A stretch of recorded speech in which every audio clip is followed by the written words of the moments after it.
छाता में हुआ ऐतिहासिक श्रीराम भरत मिलाप। रामलीला के मंच पर मां काली की दिव्य रूपों ने दर्शकों का मन मोहा। छाता के रामलीला मैदान पर रामलीला में श्रीराम भरत मिलाप का मंचन किया गया।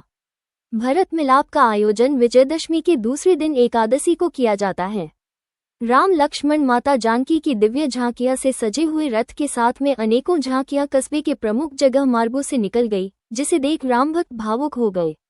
इसके बाद रामलीला मैदान में भगवान श्री राम का राज तिलक हुआ और चारों ओर जय श्री राम का उद्घोष गूंज उठा।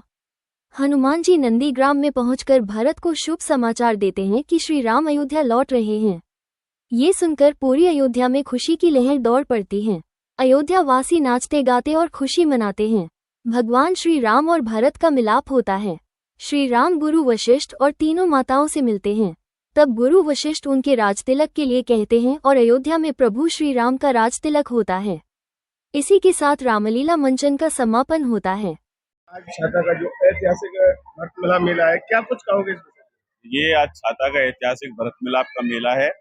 अभी रामलीला का मंचन शिवम बाल कला मंच के कलाकारों के द्वारा और रामलीला कमेटी के सानिध्य में बहुत ही सुंदर आयोजन हुआ और इस बार बड़े हर्ष का विषय है कि बहुत अच्छा आयोजन कमेटी के द्वारा और इन सभी कलाकारों के द्वारा किया गया है।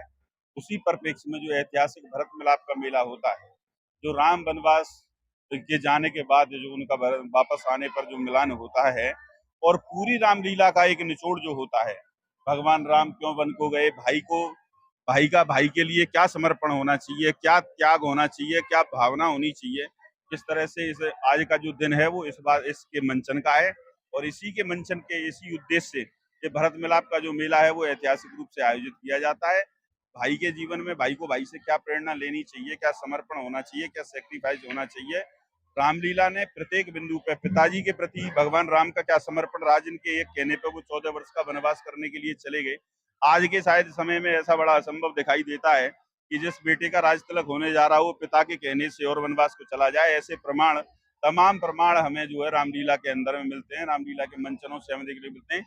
ये पुराने शास्त्र, पुराने प्राण, इन सभी का ज्ञान हमारे आज की पीढ़ी और आज के नौजवानों को मिल सके, इसलिए इस तरह के आयोजन रामलीला मंचन के माध्यम से किए जाते रहे ताकि हमारी प्रत्येक पीढ़ी को इन सब चीजों का संज्ञान और ज्ञान हो सके।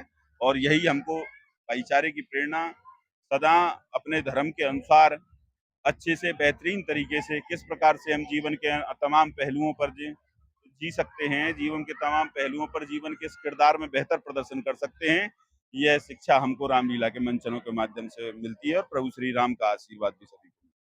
तरीके से आपके समापन पर भरत मिलाप किया गया, क्या कहना है?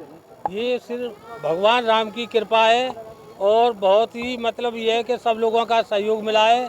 सभी लोगों की मतलब ये है कि बहुत इच्छा थी, बहुत दिनों से रामलीला इस प्रकार से नहीं हो पा रही थी, इतना भव्य दंगल नहीं हो पा रहा था, इतनी भव्य जो है भरत मिलाप नहीं हुआ था। सब लोग इसको मतलब ये कि देखने के लिए और सभी लोगों का बहुत अच्छा प्रयास रहा और हमारी कमेटी का भी प्रयास रहा कि हम जितना से जितना सहयोग दे सके हमने सहयोग दिया। आज भरत मिलाप में अद्भुत नज़ारा जनता को देखने को मिला है, क्या कुछ कहिए? ये सब भगवान राम की कृपा है। अद्भुत जो नज़ारा है प्रभु की कृपा से होता है।